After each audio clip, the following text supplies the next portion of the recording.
그가 내게 이르되 좌우 골방뜰 앞 곧 북쪽과 남쪽에 있는 방들은 거룩한 방이라 야훼를 가까이 하는 제사장들이 지성물을 거기에서 먹을 것이며 지성물 곧 소제와 속죄제와 속건제의 제물을 거기 둘 것이니 이는 거룩한 곳이라. 제사장의 의복은 거룩함으로 제사장이 성소에 들어갔다가 나올 때에 바로 바깥들로 가지 못하고 수종드는 그 의복을 그 방에 두고 다른 옷을 입고 백성의 뜰로 나갈 것이니라 하더라. 아멘. 할렐루야. 새벽을 깨워 하나님의 말씀을 듣기를 사모하는 성도님들의 삶 가운데 은혜와 사랑이 그리고 성령의 충만함이 넘치기를 소망합니다. 그리고 이 말씀을 듣는 것으로만 끝내는 것이 아닌 우리 삶에 적용하여서 말씀으로 살아내는 성도님들 되기를 축복합니다. 저는 오늘 에스겔 42장 말씀을 가지고 거룩하다라는 제목으로 함께 말씀을 나누고자 합니다.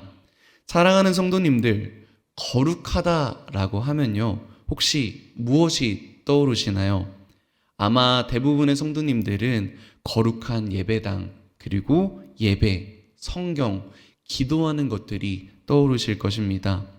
우리가 흔히 생각하기로는 거룩함이라는 것은 특별하고 신성한 것에만 해당된다고 생각을 하는데 우리들의 일반적인 인식 때문일 것입니다.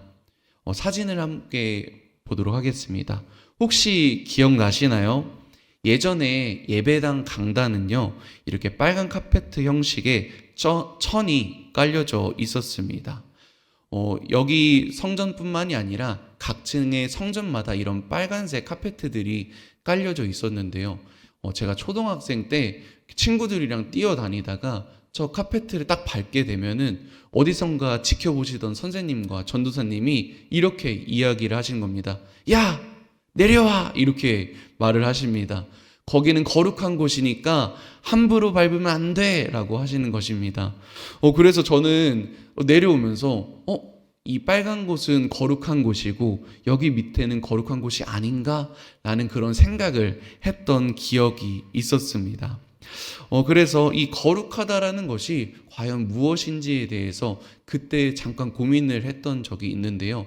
오늘 말씀을 통해서 더욱더 깊이 알아보고자 합니다.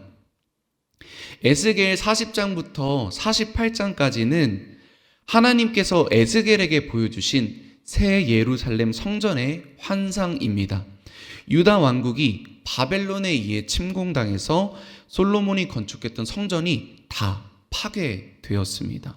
그래서 에스겔 40장은 성전 외부의 구조와 바깥들, 안뜰을 중심적으로 묘사를 하고 41장은 새 성전의 내부, 성도님께서 잘 알고 계시는 성소와 지성소에 대한 환상을 보여주십니다. 그리고 오늘 본문인 에스겔 42장은 성소와 지성소에서 예배를 진행하는 이 제사장들이 머무는 방에 대한 환상인데요.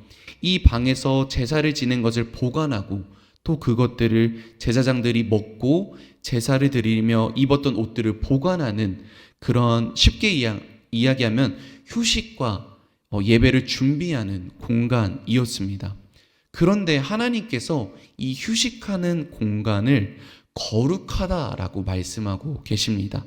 13절의 전반부 말씀을 함께 읽어보도록 하겠습니다. 그가 내게 이르되 좌우 골방 뜰 앞 곧 북쪽과 남쪽에 있는 방들은 거룩한 방이라. 아멘. 사람의 눈에는 평범한 휴게실로 보여질 수 있는 이 공간을 하나님께서는 거룩한 방이라고 말씀하고 있습니다. 이것은 우리에게 어떠한 의미일까요? 오늘 이 말씀을 통하여서 진정한 거룩함이 무엇인지 함께 은혜를 나누고자 합니다. 먼저 첫 번째는 거룩함이라는 것은 특별한 장소가 아닌 하나님과 함께 하는 것입니다. 한번 따라해 볼까요? 거룩함은 특별한 장소가 아닌 하나님과 함께 하는 것입니다. 네, 감사합니다. 우리는 흔히 거룩함이라고 생각을 하면요, 특별한 곳에 머무르는 개념이라고 생각할 때가 있습니다. 우리가 매주 주일 정결한 옷을 입고 이 예배당에 나와서 거룩하게 예배드리는 것, 아니면 매일 아침 새벽에 일어나서 이곳에 나와 거룩하게 예배드리는 것이라고 생각할 때가 있습니다. 하지만 오늘 에스겔 42장은 이 우리의 거룩함의 고정관념을 흔들어 놓습니다. 하나님께서 성전의 가장 은밀한 부분, 즉 제사장들이 머무르는 이 방을 보여주십니다. 이곳은 제사장이 성소에서 봉사를 마친 후에 휴식을 하는 휴식 공간이며, 또한 거룩한 제물을 먹는 식당이자 거룩한 옷을 벗어놓고 일상복으로 갈아입는 탈의실과 같은 곳이었습니다. 우리의 관점으로 보면 지극히 평범하고 일상적인 공간인 곳인데, 하나님께서는 왜 이 방을 가리켜 거룩한 방이라고 하는 것일까요? 그것은 바로 하나님께서 구별된 이 제사장들이 그곳에 있었기 때문입니다. 그곳이 특별한 공간이기 때문에, 그곳이 특별하게 지어졌기 때문에가 아니라 하나님께서 아끼시고 사랑하는 제사장들이 그곳에 있었기 때문입니다. 이 제사장들은요, 이미 하나님과의 관계 속에서 거룩하게 구별된 존재였습니다. 그들이 머무른 곳은 어디든 거룩해지는 것이었죠. 그렇다면 그들은 거룩하게 구별된 제사장들이지만 우리는 과연 거룩한 사람들인가요? 이런 생각이 들 수가 있는데요. 베드로전서 2장 9절 말씀을 함께 읽어보도록 하겠습니다. 그러나 너희는 택하신 족속이요 왕같은 제사장들이요 거룩한 나라요 그의 소유가 된 백성이니 이는 너희를 어두운 데서 불러내어 그의 기이한 빛에 들어가게 하신 이의 아름다운 덕을 선포하게 하려 하심이라. 아멘. 이제 거룩함은 소수의 제사장들에게만 있는 것이 아니며 예수를 믿는 우리 모두가 왕같은 제사장이 되었습니다. 하나님께서는 우리를 보고 택하신 족속이요 왕같은 제사장들, 거룩한 나라로 우리를 삼으셨습니다. 우리의 거룩함은 우리가 얼마나 깨끗하게 살았는지, 얼마나 우리의 행실을 주님 앞에 깨끗하게 살았는지에 정해진 것이 아닌 하나님께서 우리를 구별하시고 택하시고 부르셨다라는 것에 초점이 잡혀져 있는 것입니다. 그래서 우리는 기억해야 합니다. 특별한 장소, 특별한 사람만이 거룩한 것이 아니라 하나님께서 우리를 거룩하게 만드신 것입니다. 그래서 우리는 거룩한 자가 되었습니다. 이 하나님의 은혜를 기억하며 내가 거룩한 자녀라는 사실을 늘 마음속에 품으며 살아가는 우리 성도님들 되기를 축복합니다. 그럼 이런 거룩한 자녀가 된 우리들은 어떻게 살아가야 하는 것일까요? 바로 거룩하게 구별된 삶을 살아야 합니다. 한번 같이 따라해 볼까요? 거룩하게 구별된 삶을 살아야 합니다. 네, 우리는 이제 왕 같은 제사장으로서 거룩한 신분을 얻었습니다. 그렇다면 우리는 어떻게 거룩하게 살아야 하는 것일까요? 그것은 본문 14절 말씀에서 그 해답을 찾을 수가 있습니다. 함께 읽어보도록 하겠습니다. 제사장의 의복은 거룩함으로 제사장이 성소에 들어갔다가 나올 때에 바로 바깥들로 가지 못하고 수종들은 그 의복을 그 방에 두고 다른 옷을 입고 백성의 뜰로 나갈 것이니라 하더라. 아멘. 제사장들은요, 이 성소에 입었던 이 거룩한 옷을 입은 채로 바깥 세상으로 바로 나가지 않았습니다. 이 거룩한 옷은 거룩한 방에 두어 세상의 속됨으로부터 지켜내었던 것입니다. 이 모습은 우리에게도 이렇게 말씀하고 있는 것입니다. 우리는 예수 그리스도로 인하여 거룩한 신분을 얻었지만 그 거룩함이 세상의 속됨과 섞여지지 않을 수 있도록, 더럽혀지지 않을 수 있도록 매일매일 구별된 삶을 살아야 한다는 것입니다. 그렇다면 우리는 어떻게 구별된 삶을 살 수 있는 것일까요? 코람데오라는 말이 있습니다. 한번 따라해 볼까요? 코람데오. 이 코람데오라는 말은 라틴어로 하나님 앞에서라는 뜻을 가지고 있습니다. 그래서 우리는 이렇게 생각해야 됩니다. 우리가 단순하게 하나님 앞에 기도 드릴 때, 예배 드릴 때만 하나님 앞에 있는 것이 아니라 예배를 마치고 나오는 그 순간에도, 우리가 일상생활을 살아가는 그 순간에도, 가족을 만날 때, 친구를 만날 때, 모든 일상생활 가운데서 하나님과 함께 하고 있다라는 것입니다. 그래서 우리가 이 코람데오의 정신을 늘 마음속에 품으며 살아가야 한다는 것입니다. 이것은 세 가지 영역으로 나눌 수가 있는데요. 일상의 영역, 일의 영역으로 나눠보면은 우리는 직장에서, 가정에서, 혹은 봉사하는 자리에서 때로는 사람이 보지 않을 때 대충 일을 처리하고 싶은 그런 마음이 들 수가 있습니다. 그런 유혹이 들 수가 있는데, 하지만 이 코람데오의 정신으로 우리를 정직하게 또 하나님 앞에 구별되게 살아가야 하는 것입니다. 두 번째는 관계의 영역입니다. 우리는 누군가 대화할 때 그 사람의 장점을 보는 것이 아니라 단점을 볼 때가 있습니다. 하지만 이 코람데오의 정신은 우리의 입술이 하나님께서 기뻐하시는 말을 할 수 있도록 그 사람의 단점을 이야기하는 것이 아니라 그 사람의 장점만 바라보고 칭찬을 해주어야 한다는 것이죠. 마지막으로 마음의 영역에서 거룩함은 겉모습뿐만이 아니라 우리의 내면, 우리의 하나님께서는 우리의 중심을 보신다고 하셨습니다. 이 삶의 원리를 가지고 오게 되면은 우리는 남들이 보지 못하는 이 은밀한 죄악이나 불순한 생각을 하는 이 생각을 경계하게 되는 것이죠. 우리의 마음을 죄의 유혹으로부터 지키고 하나님 뜻에 합한 생각을 하며 살아가야 한다라는 것입니다. 이것이 바로 코람데오의 정신입니다. 말씀을 한번 정리해 보고자 합니다. 거룩함이라는 것에 대해서 우리가 한번 생각을 해보았는데요. 거룩하다라는 것은 특정한 장소 이런 것들이 아니라 우리가 하나님께 거하는 사람들이 거룩하다라는 것입니다. 그리고 이 거룩한 사람들은 세상과 구별되며 살아가야 한다는 것이죠. 이번 주 토요일 날 침례식이 있습니다.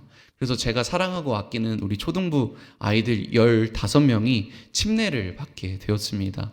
그래서 어제 주일 예배 끝나고 우리 아이들과 함께 침례 문답을 진행을 하였는데 한 명 한 명의 아이들과 함께 침례 문답을 진행을 하였습니다.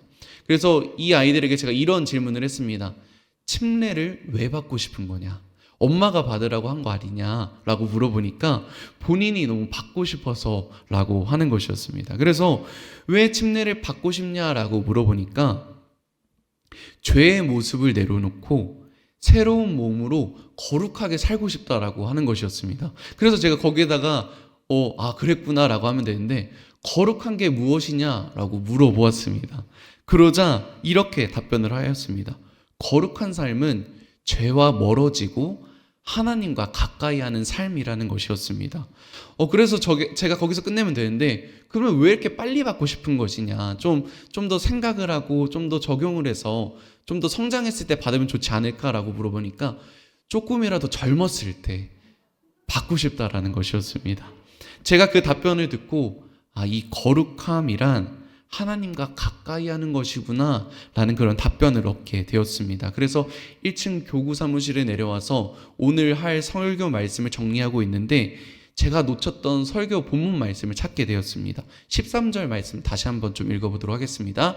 그가 내게 이르되 좌우 골방뜰 앞 곧 북쪽과 남쪽에 있는 방들은 거룩한 방이라 야훼를 가까이 하는 제사장들이 지성물을 거기서 먹을 것이며. 거룩한 것은요, 하나님과 가까이 하는 것입니다. 우리는 늘 하나님과 가까이 하기 위해 힘쓰며 살아가야 합니다. 사랑하는 성도님들, 우리는 하나님의 은혜로 인해 거룩한 백성이 되었습니다. 이 거룩한 백성이 된 우리들은 늘 하나님과 가까이 하며 살아가야 합니다. 늘 매일매일의 삶을 구별하여 정결하게 살아갈 수 있는 우리 성도님들 되기를 축복합니다. 기도합니다. 사랑과 은혜가 풍성하신 주님, 감사드립니다. 우리가 오늘 이 에스겔 42장 말씀을 통하여서 거룩함이 무엇인지 깨닫게 하여 주시고 이 거룩한 삶을 살아갈 수 있도록 하여 주심에 감사드립니다. 거룩함은 특별한 장소와 특별하게 지어진 것이 아닌 하나님과 함께하고 하나님과 가까이 하는 우리들입니다. 주님께서 우리를 거룩한 백성 삼아 주시고 소유 삼아 주시고 거룩한 나라로 우리를 세워 주셨으니 우리가 세상과 구별되어서 하나님만을 바라보며 거룩하게 살아갈 수 있도록 주님께서 우리의 삶을 인도하여 주시옵소서. 먼저 우리 나라를 위해 기도하며 나아갑니다.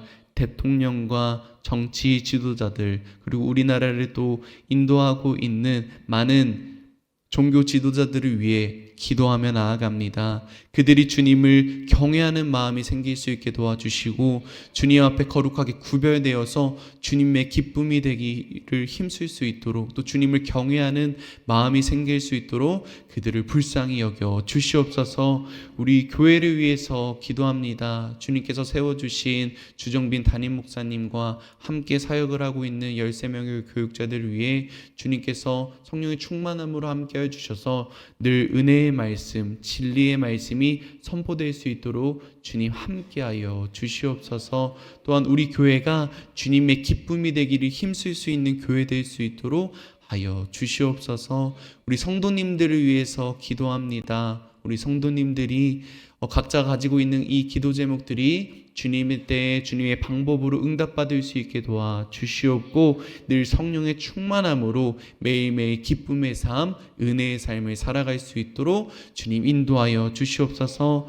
주님, 우리 다음 세대들을 위해 기도합니다. 우리 다음 세대들이 주님의 사랑으로, 주님의 은혜로 살아갈 수 있게 도와주시옵고 그들이 세상이 가지고 있는 가치관을 가지고 살아가는 것이 아니라 주님께서 허락하신 기독교적인 가치관을 들고 이 세상과 구별되어서 거룩하게 살아갈 수 있게 도와주시옵소서.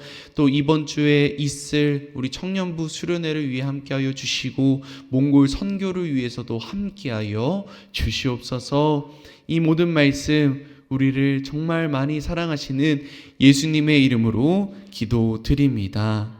아멘.